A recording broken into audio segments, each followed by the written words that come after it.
सोचिए, आपके पास सिर्फ एक 100 रुपए का एक छोटा सा स्नोबॉल है और वो धीरे धीरे पहाड़ी से लुढ़कते लुढ़कते एक दिन 1 लाख रुपए का दानव बन जाए। सच में जादू जैसा लगेगा, है ना? लेकिन ये कोई जादू नहीं, बल्कि समय और कंपाउंडिंग, पावर ऑफ कंपाउंडिंग की अद्भुत ताकत है। अगर आप चाहते हैं कि आपका पैसा भी इसी तरह बढ़कर आपके लिए सोने की चिड़िया बन जाए, तो पूरे वीडियो में ध्यान बनाकर रखिएगा। चलिए लेकर चलते हैं एक ऐसी यात्रा जहां आप जानेंगे कि कैसे रुपये 100 की छोटी सी शुरुआत लाखों करोड़ों तक पहुंच सकती है। सबसे पहले कंपाउंडिंग का मतलब समझते हैं। इसे समझने का सबसे आसान तरीका है इंटरेस्ट पर इंटरेस्ट का इंटरेस्ट। अगर आप 100 रुपए जमा करते हैं और सालाना 10% इंटरेस्ट मिलता है, तो पहले साल के अंत में आपका बैलेंस होगा 110 रुपए। अगले साल आपको 10% इंटरेस्ट सिर्फ 100 रुपए पर नहीं, बल्कि पूरे 110 रुपए पर मिलेगा। 11 रुपए पर मिलेगा, मतलब 11 रुपए। इस तरह दूसरे साल के अंत तक आपका बैलेंस बढ़कर 121 रुपए हो जाएगा। तीसरे साल ब्याज फिर उसी नए बैलेंस 121 रुपए पर लगेगा। और यहीं से शुरू होता है इंटरेस्ट पर इंटरेस्ट, यानी कंपाउंडिंग का जादू। एक साधारण फार्मूला, ए बराबर पी गुणा 1 जोड़ आर बटे 100। ए का अर्थ है कुल प्राप्त राशि, यानी अंत में मिलने वाली पूरी रकम। पी का अर्थ है मूलधन, यानी आपने शुरुआत में जो राशि निवेश की थी। आर का अर्थ है प्रतिवर्ष लगने वाली ब्याज दर प्रतिशत में। एन का अर्थ है निवेश की कुल अवधि, यानी आपने कितने वर्षों के लिए पैसा लगाया है। लेकिन डरिए मत, आपको यह फॉर्मूला याद करने की जरूरत नहीं। हम आज आपको ऐसे उदाहरण देंगे जो नंबरों से ज्यादा कहानी बताएंगे। समय ही कंपाउंडिंग इंटरेस्ट की असली चाबी है। जितना लंबा समय मिलेगा, उतना ज्यादा इंटरेस्ट जमा होता जाएगा, और इंटरेस्ट पर इंटरेस्ट पर इंटरेस्ट। समझ रहे हैं? अगर आप 20 साल के टाइम बाउंड इन्वेस्टमेंट की जगह 30 साल तक वही पैसा टिकाए रखेंगे, तो अंतर जमीन आसमान जैसा हो सकता है। अब सवाल, पैसा दोगुना होने में कितना समय लेता है? जानिए, रूल ऑफ 72। अपने इंटरेस्ट रेट से 72 को डिवाइड कर दीजिए। जो नंबर आएगी, उतने सालों में आपका पैसा लगभग डबल हो जाएगा। उदाहरण, अगर रिटर्न है 8%, तो 72 डिवाइड 8 बराबर 9 साल।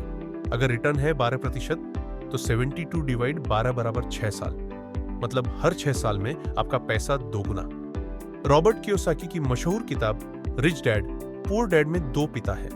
एक पुअर डैड जो कहते हैं कि अच्छा करियर बना और पेमेंट मिलने का इंतजार कर, और एक रिच डैड जो कहते हैं रिसोर्सेज बना, एसेट्स में इन्वेस्ट कर और पैसे को काम पर लगने दे। रिच डैड ने कियोसाकी को समझाया कि जब आप कमाई के बजाय एसेट्स पर ध्यान देते हैं, जो समय के साथ वैल्यू बढ़ाते हैं, तो कंपाउंडिंग का असली जादू काम करता है। जैसे रेंटल प्रॉपर्टी, डिविडेंड देने वाले स्टॉक्स या business alliance. The psychology of money के लेखक मॉर्गन हाउसल कहते हैं कि पैसा कमाना और उससे समृद्धि प्राप्त करना केवल सही फॉर्मूला नहीं है, बल्कि माइंडसेट का खेल है।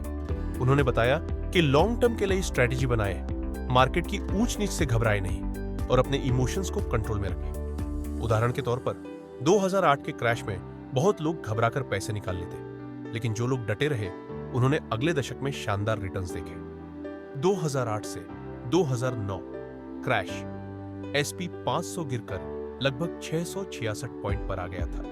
अगर आप वहीं रुके रहते, तो 10 साल बाद वही S&P 500 करीब 2900 तक पहुंच गया, लगभग 350% रिटर्न। 2010 से 2020 धैर्य रखने वालों ने कंपाउंडिंग का पूरा फायदा उठाया।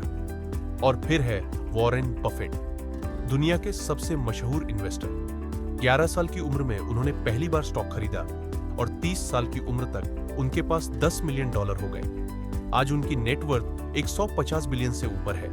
उनका आदर्श वाक्य है, be fearful when others are greedy and greedy when others are fearful, यानी मार्केट के मूड के हिसाब से उल्टा काम करें। और बफेट ने दिखाया कि लंबी लॉन्ग टर्म के लिए बाय एंड होल्ड की स्ट्रैटेजी कंपाउंडिंग को अनलॉक करने का बेजोड़ तरीका है। चलिए एक एग्जांपल से शुरू करते हैं। हर महीने SIP में निवेश 2000 रुपए, अनुमानित रिटर्न 12% प्रतिवर्ष, निवेश की अवधि 25 साल, परिणाम लगभग 1 करोड़ 12 लाख रुपए। यहां कंपाउंडिंग का जादू, क्योंकि सब अंडे एक ही टोकरी में रखने से रिस्क बढ़ता है। डाइवर्सिफिकेशन, यानी विभाजन करें। 60% equity, mutual funds, index funds, 30% bonds, date funds, 10% gold, real estate. इस तरह बाजार की गिरावट और चढ़ाव के दौरान भी आपका पोर्टफोलियो संतुलित बना रहेगा।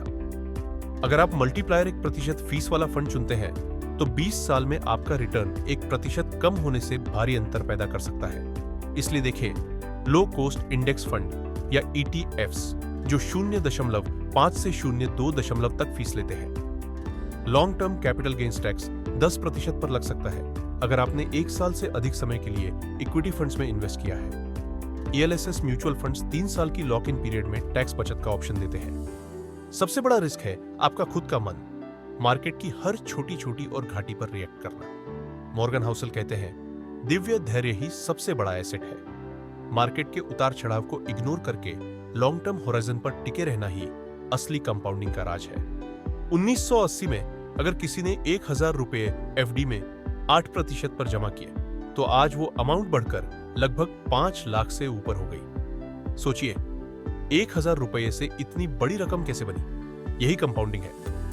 मृदुला नाम की एक सरकारी क्लर्क 30 साल की उम्र में हर महीने सिर्फ 3000 रुपए की SIP शुरू करती है। 25 साल बाद उनका पोर्टफोलियो होता है करीब 1 करोड़ 8 लाख रुपए।